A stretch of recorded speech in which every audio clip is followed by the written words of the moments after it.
My life would be easier without you, she said while I was washing dishes. I didn't argue. I just grabbed my keys and the black envelope I'd hidden 18 months ago. By the time she tried to leave for yoga 20 minutes later, everything she thought was hers had vanished. My name is Graham Collier. I'm 42 years old, and until 3 months ago, I was married to a woman who forgot I existed long before she remembered to tell me. We have 2 kids. Ruby, 15, sharp as a tack and twice as stubborn. Leon, 13, quieter but watches everything. They're the only reason I stayed as long as I did. Well, them and the fact that I'm the kind of fool who thought persistence could substitute for being wanted. I worked in cold storage distribution. Not glamorous, but steady. I managed logistics for a regional warehouse network, the kind of operation that keeps grocery stores stocked and restaurants running. Temperature control, route optimization, compliance paperwork. It was methodical work, and I was good at it.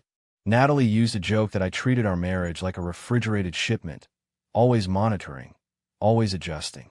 She stopped joking about it around year 10. By year 14, she stopped talking about it all. The morning it ended started ordinary enough. Tuesday, October 5th. I was rinsing out my coffee mug when she walked into the kitchen, already dressed for her yoga class, phone in one hand, car keys in the other. She didn't look at me. "You forgot to take the trash out again," Natalie said. I glanced at the bin. It wasn't full. "I'll get it tonight," I replied. "That's what you said yesterday." "Then I'll do it now." "Don't bother." Her tone was flat, final. "You'll just forget again." I set the mug down carefully. The water was still running. I turned it off and faced her. Something in her posture told me this wasn't about the trash. It never was. "What's this really about?" I asked quietly. She looked at me then, really looked at me for the first time in weeks. And what I saw in her eyes wasn't anger. It was indifference. "My life would be easier without you," she said. Not shouted, not whispered, just stated, like she was reading off a grocery list. I stood there for a moment, letting the words settle. 16 years, 2 kids, a mortgage, thousands of small compromises and late-night conversations and shared histories. All of it reduced to one sentence delivered with less emotion than she'd used to order coffee. I didn't argue, didn't ask her to take it back. I just nodded once, grabbed my keys and wallet from the hall table, and walked out the front door. It was 7:43 in the morning. I didn't slam the door, didn't look back through the window. I got in my truck, started the engine, and pulled out of the driveway while she stood in the kitchen, probably already scrolling through her phone. What she didn't know, what she couldn't have known, is that I'd been preparing for this moment for 18 months. I drove to the parking lot by Miller's Creek, about 15 minutes from the house. It's one of those spots locals know but tourists never find, tucked behind an old textile mill that shut down in the 90s. I parked facing the water and pulled out my phone. Not the iPhone Natalie knew about. The burner I'd been carrying for the past year, prepaid, registered under a business name that didn't exist anymore. I opened the app I'd built myself. Simple interface, clean design. One button. I'd labeled it Reset. My finger hovered over it for maybe 3 seconds. Then I pressed it. The script I'd written 18 months ago began executing. It was elegant, really. Years of managing cold storage logistics had taught me one crucial skill: how to shut down a system completely while leaving no room for manual override. Temperature controls, access codes, backup generators. In my world, fail-safes weren't suggestions. They were gospel. I'd applied that same philosophy to my exit. The first thing the script did was change every password on every account tied to our home network. Router, smart thermostat, security cameras, garage door opener, even the smart locks I'd installed last Christmas. Natalie had thought they were a gift. They were, just not for her. Second, it rerouted the banking alerts. Our joint checking account, the one she thought we still shared, had been quietly converted to a different status 6 months ago. I was primary. She was authorized user. Past tense, as of 8:03 this morning. Third, it triggered a series of automated emails to our insurance company, our mortgage lender, and 3 different utility providers. Each one contained a formal notice of separation, dated and notarized. I'd signed them 14 months ago during a business trip to Pittsburgh that wasn't really a business trip. My lawyer, a guy named Dennis Pruitt, had everything. Recorded conversations. Financial statements showing where money had really been going. Screenshots of texts Natalie thought she deleted. I hadn't been spying. I'd been documenting. I sat there by the creek, watching the water move, and checked my watch. 8:14. She'd be trying to leave for yoga right about now. My phone buzzed. The iPhone. Her name lit up the screen. I let it ring. It buzzed again. Then again. By the fourth call, I turned it off completely. The burner stayed on. I opened my email and saw the first automated confirmation. Insurance policy restructured. Single holder. Effective immediately. Then another. Bank access updated. New credentials required. Then another. Mortgage account. Primary contact information changed. Each notification felt like a door closing. Not slamming. Just clicking shut. One after another, quiet and final. I thought about Ruby and Leon. They were at school by now. Ruby had early band practice. Leon had math tutoring. Neither of them knew what their mother had said to me this morning. Neither of them knew what I'd been planning for a year and a half. But they would. Soon enough, they would. I started the truck and pulled out of the parking lot. I had a meeting at 9:30 with a man named Victor Chun, no relation to anyone we knew, who ran a small cold storage facility 2 towns over.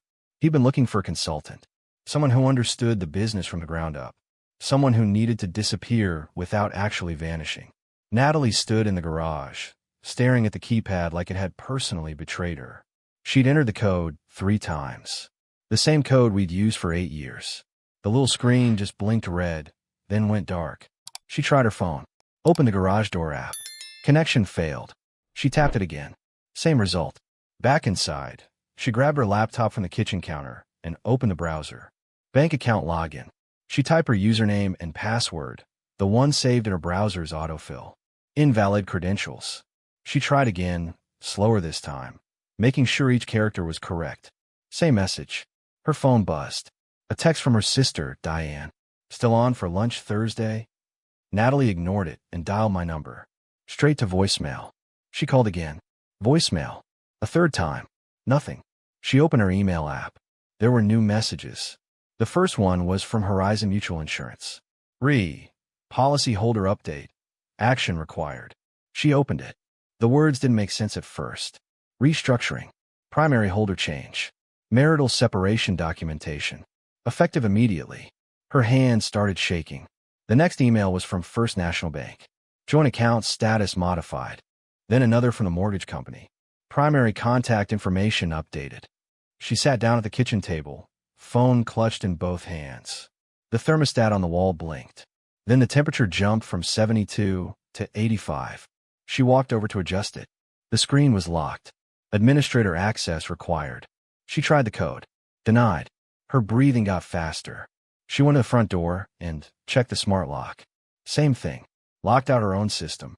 The Wi-Fi network on her phone showed connected, but nothing would load. She checked the network name. It had changed. Instead of Call Your Home, it now read SAN 8847 SecureNet. She didn't recognize it. By 9:30, she called me 17 times. She'd texted 12 messages, starting with confusion and escalating to anger. What is going on? This is insane. You can't just lock me out of everything. I'm calling my lawyer. I didn't respond to any of them. At 10:15, she called her mother. I know because my lawyer had arranged for a contact at the phone company to flag certain calls. Legal, under the separation clause I'd filed months ago. Her mother told her to calm down, that I was probably just upset and would come home by dinner. Natalie didn't tell her mother what she'd said to me that morning. She just said we'd had a disagreement. By 11, she was sitting on the couch, staring at nothing. The house felt different. The air felt different. It was the same furniture, the same walls, but something fundamental had shifted. She finally understood. This wasn't a fight. This wasn't me throwing a tantrum or trying to teach her a lesson. This was an ending. And I'd written it months before she ever said those words. Ruby came home first, around 3:40. She dropped her backpack by the door and headed straight for the kitchen, pulling out her phone to check messages. Natalie was still at the table, laptop open, surrounded by paper she'd printed out from the few accounts she could still access. Mom. Ruby's voice had that teenage mix of concern and annoyance. Why are you just sitting there? Natalie looked up. Her eyes were red. Have you heard from your father? Ruby frowned. No. Why? He left this morning. He won't answer his phone. Left? Like left. I don't know, Natalie said quietly. Maybe. Ruby's expression shifted. Not to sadness. To something harder. What did you say to him? The question landed like a slap. What? What did you say to him? Ruby repeated, slower. Dad doesn't just leave. So what did you do? Ruby, that's not fair. You think I haven't noticed? Ruby's voice rose. You think I don't see how you talk to him? Like he's invisible. Natalie stood up. This is between your father and me. No, it's not. Ruby pulled out her phone. Because I just got an email from him. Natalie's face went pale. What? Ruby opened it, read silently for a moment, then looked up. He says he's okay. He says he loves us. And he says to check a shared folder he created. What folder? Ruby tapped her screen a few times, then her eyes widened. She turned the phone around. It showed a Google Drive folder labeled for Ruby and Leon. Inside were documents, bank statements, text message screenshots, meeting receipts, calendar entries, all dated, all organized, all meticulously labeled. Ruby scrolled through them, her face getting harder with each swipe. Then she looked at her mother. You've been meeting someone. Natalie's voice cracked. It's not what you think. There are hotel receipts here, Mom. 3 different hotels. All in the last 6 months. Ruby's hands were shaking. Dad knew. He's known this whole time. The front door opened. Leon walked in, earbuds in, oblivious. He pulled them out when he saw their faces. What's going on? Ruby handed him her phone without a word. Leon read, scrolled, read more. His jaw tightened. He looked at Natalie. Is this real? Natalie reached for him. Leon, let me explain. He stepped back. Did you cheat on Dad? It's complicated. That's not an answer, he said quietly. The way he said it, calm and cold, reminded Natalie exactly of me. Did you cheat on him? She couldn't answer. The silence did it for her.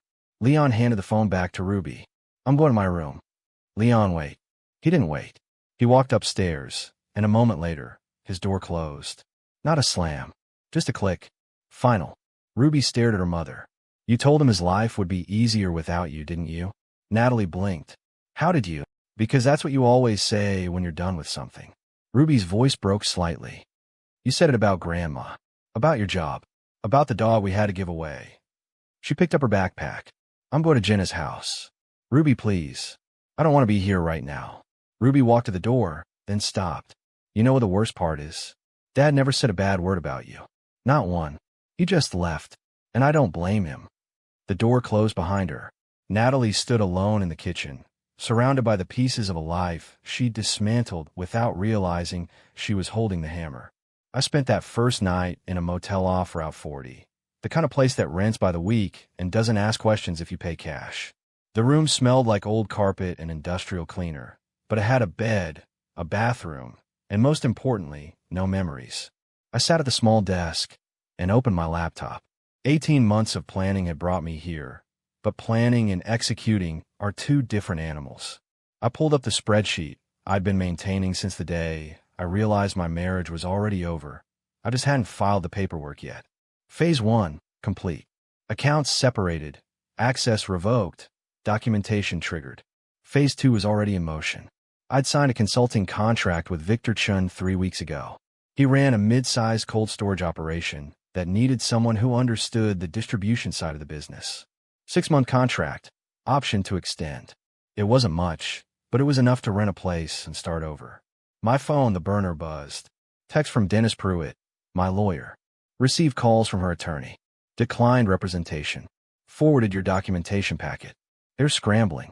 I typed back. Kids. Emails delivered as scheduled.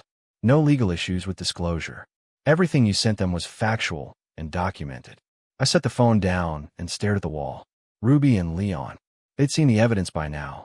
Bank statements showing cash withdrawals I never made. Text messages between Natalie and someone named Derek Sutherland, a guy she'd met through her yoga studio. Hotel receipts from nights she'd claimed to be at her sister's house. I hadn't wanted them to find out this way. Hell, I hadn't wanted them to find out at all. But Natalie had made that choice for me when she decided our marriage was negotiable and honesty was optional. My phone buzzed again. Ruby. Dad, where are you? I stared at the message. Then I typed. I'm safe. I'm okay. I'm sorry you had to see those documents. 3 dots appeared, disappeared, appeared again.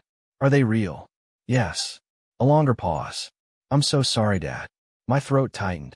Not your fault, sweetheart. None of this is your fault. Can I see you? Soon. I promise. I just need a few days to get settled. Mom's a mess. I know. I don't want to be here. I close my eyes. Is Leon okay? He won't talk to her. He's in his room.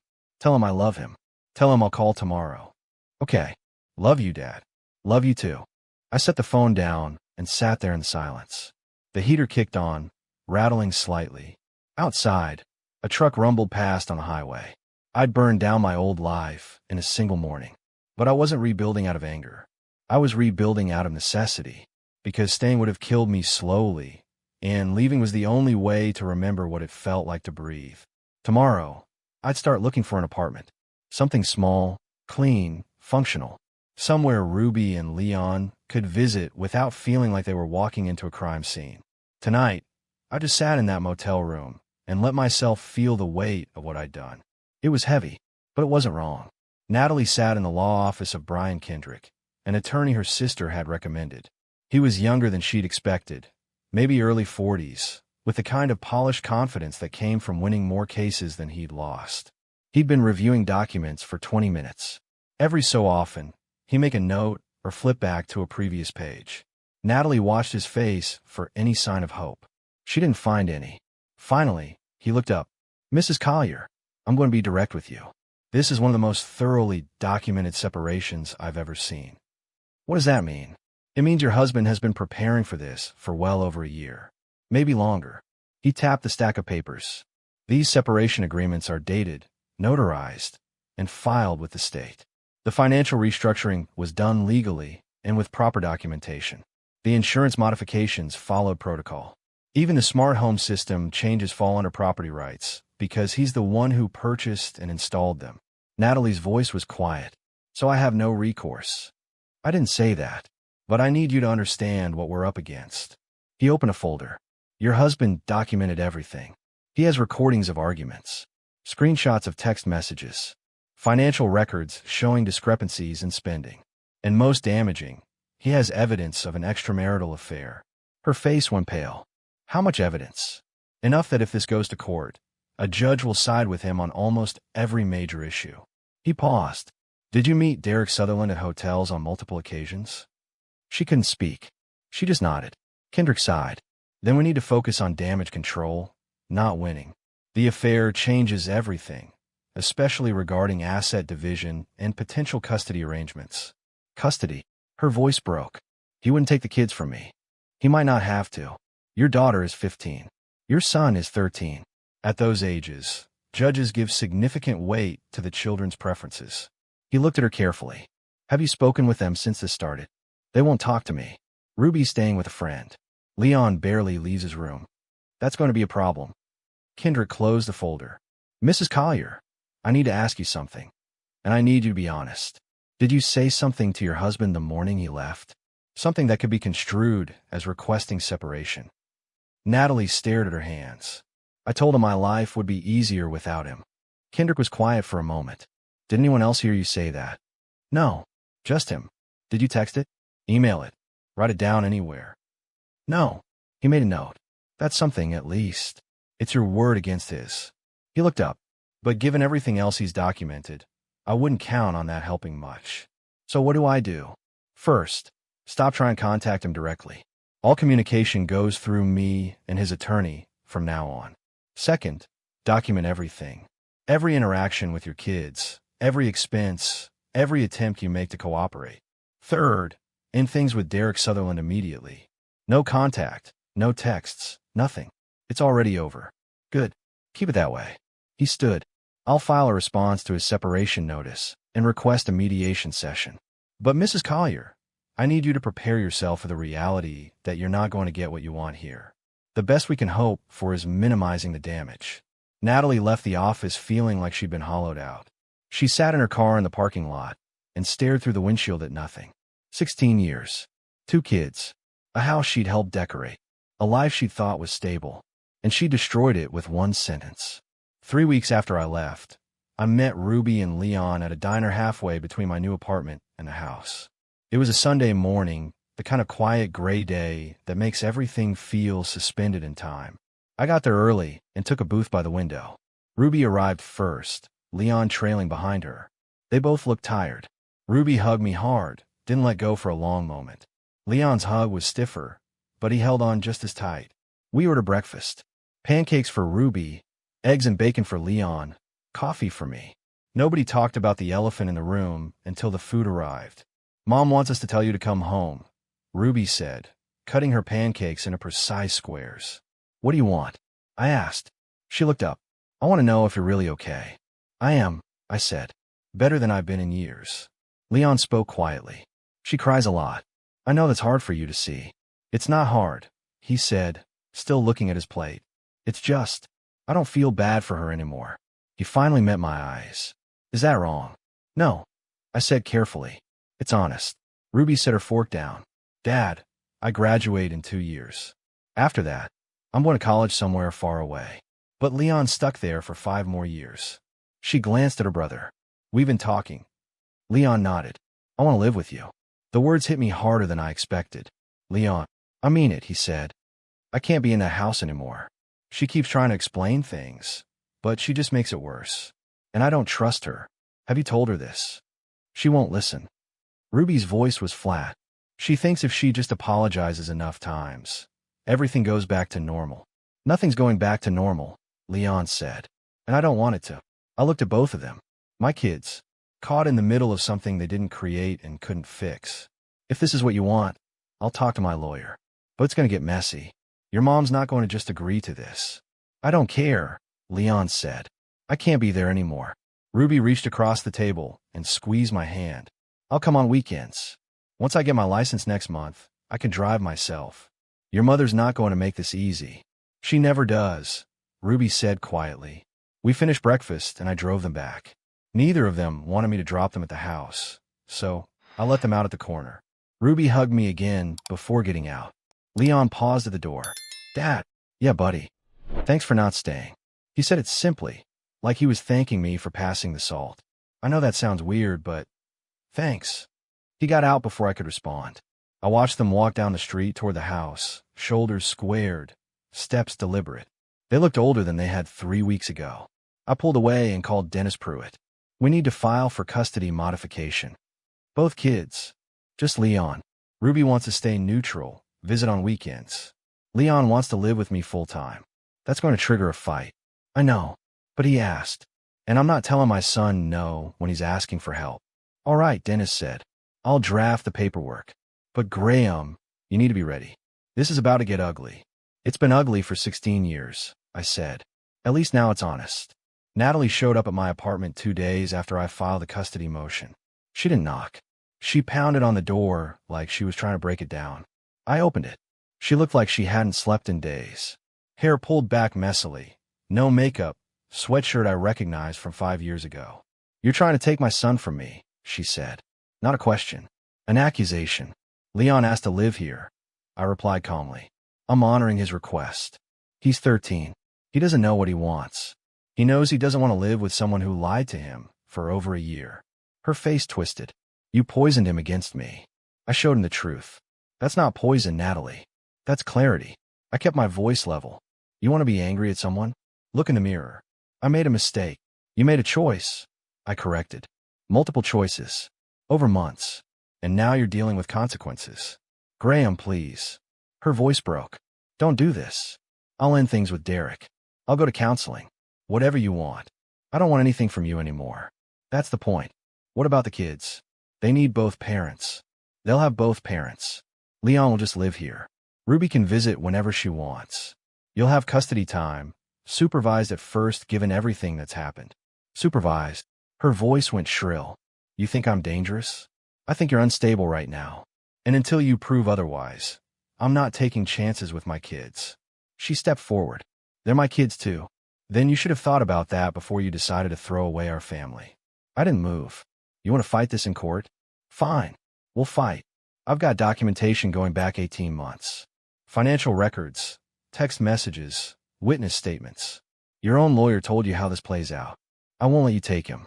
You don't get a vote. My voice hardened. Leon's 13. In this state, judges give significant weight to a teenager's preference in custody cases. He'll tell the judge he wants to live with me. The judge will ask why, and Leon will tell him about the affair, about the lies, about how you treated me in front of him for years. You're coaching him. I don't have to coach him. He was there, Natalie.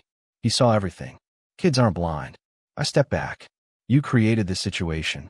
You want an easier life without me. Well, you got it. But you don't get to keep everything else too. She was crying now, mascara running down her face. I love my kids. I know you do. But love isn't enough when you've destroyed their ability to trust you. Graham, please. I'm begging you. You should have begged before you met Derek at the Riverside Inn. I started to close the door. My lawyer will be in touch about the custody hearing. Wait. I stopped. Can I at least see Leon? Talk to him. That's up to him. You want to reach out? Go ahead. But he's not obligated to respond. I paused. And Natalie? Stop showing up here. Next time, I'm calling the police. I closed the door. She stood there for a moment. I could hear her ragged breathing. Then footsteps, getting quieter. I leaned against the door and let out a breath I didn't know I was holding. My phone buzzed. Text from Ruby. Mom just called me screaming about custody. Is Leon really moving in with you? If that's what he wants, yes. Good. He needs to get out of there. I set the phone down and walked to the window.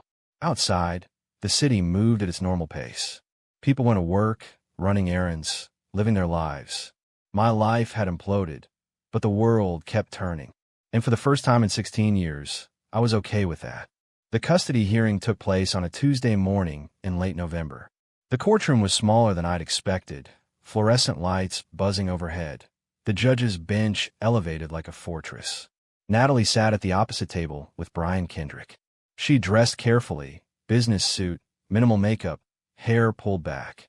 She looked composed, but I could see her hands shaking slightly when she reached for her water glass. Leon sat in the waiting area outside. He'd asked to speak to the judge directly, and Dennis had arranged it. The judge, a woman named Sarah Holbrook, had 20 years on the bench and a reputation for not tolerating games. Kendrick went first, painting a picture of a devoted mother blindsided by a vengeful husband. He called Natalie to the stand. She talked about PTA meetings, soccer practices, homework help. All true, all irrelevant. Dennis cross-examined her. Mrs. Collier, did you engage in an extramarital affair with Derek Sutherland? She hesitated. Yes, but. Yes or no, please. Yes. For how long? About 14 months. And during this time, did your husband know? Not initially. But he discovered it, documented it, and only then filed for separation? Yes. Dennis nodded. No further questions. Then it was my turn. I kept it simple. Talked about my job, my income, the apartment I'd secured. I explained that I wasn't trying to exclude Natalie from the kids' lives. I just wanted Leon to have stability. He has to live with me, I said. I'm not forcing anything. Judge Holbrook called Leon in. He walked to the witness box, shoulders straight, voice steady. She asked him why he wanted to live with me. Because my dad been honest with me, Leon said. My mom hasn't, and I can't trust someone who lies. That's a serious accusation, Judge Holbrook said gently. It's the truth. Leon looked at Natalie. I'm sorry, Mom, but I can't live there anymore. The judge was quiet for a moment, then nodded. Thank you, Leon. You can step down. She took 15 minutes to review the documents. When she came back, her decision was clear. Primary custody of Leon Collier is granted to Graham Collier. Natalie Collier will have supervised visitation every other weekend, with the possibility of modification after 6 months, pending successful completion of family counseling. Natalie's face crumbled. Kendrick put a hand on her arm. Ruby Collier's custody remains joint, with her express preference for weekend visitation with her father respected. Judge Holbrook looked at both of us. This family has been through enough. I expect both parents to prioritize these children's well-being over personal grievances. Understood. We both nodded. Outside the courtroom, Leon hugged me. Can we go home now? Yeah, buddy, I said quietly. We can go home. 11 months later, I stood in the kitchen of a small house I'd purchased on the outskirts of town. 3 bedrooms, a yard big enough for a grill, and a garage where Leon could practice basketball. Nothing fancy, but it was ours. Ruby was setting the table for dinner, home for Thanksgiving break from her first semester at college. Leon was in the living room, homework spread across the coffee table. The normalcy of it still caught me off guard sometimes. My consulting business had grown. Victor Chin's operation had expanded, and I'd taken on a permanent position as his distribution director. Good pay, reasonable hours, and work that mattered. Natalie had completed her counseling. Her supervised visits with Leon had graduated to unsupervised, though he still preferred staying with me. Ruby saw her more often, maintaining a careful distance that worked for both of them. Derek Sutherland was gone from the picture. I'd heard through mutual acquaintances that Natalie had ended things completely. Whether out of guilt or necessity, I didn't know and didn't care. My phone buzzed. Text from Dennis Pruitt. Divorce finalized. Congrats. I set the phone down and looked around. This wasn't the life I'd planned when I got married 16 years ago. It wasn't the future I'd imagined when Ruby was born or when Leon took his first steps. But it was honest. It was mine. And it was enough. Ruby walked over and bumped my shoulder. You okay, Dad? Yeah, I said. I really am. Leon called from the living room. Dad, when's dinner? I'm starving. 10 minutes, I call back. Ruby grinned. Some things never change. Some things shouldn't, I replied. That evening, after dinner, after the dishes were done and the kids had retreated to their rooms, I sat on the back porch with a beer and watched the sun set. The sky turned orange, then purple, then dark. Natalie had said my life would be easier without her. She'd meant it as a weapon. But she'd been right, just not the way she intended. My life wasn't easier because she was gone. It was better because I'd finally stopped waiting for her to change. I'd stopped waiting for permission to want more. I'd stopped accepting less than I deserved. And somewhere in the wreckage of that marriage, I found something I thought I'd lost years ago. Myself.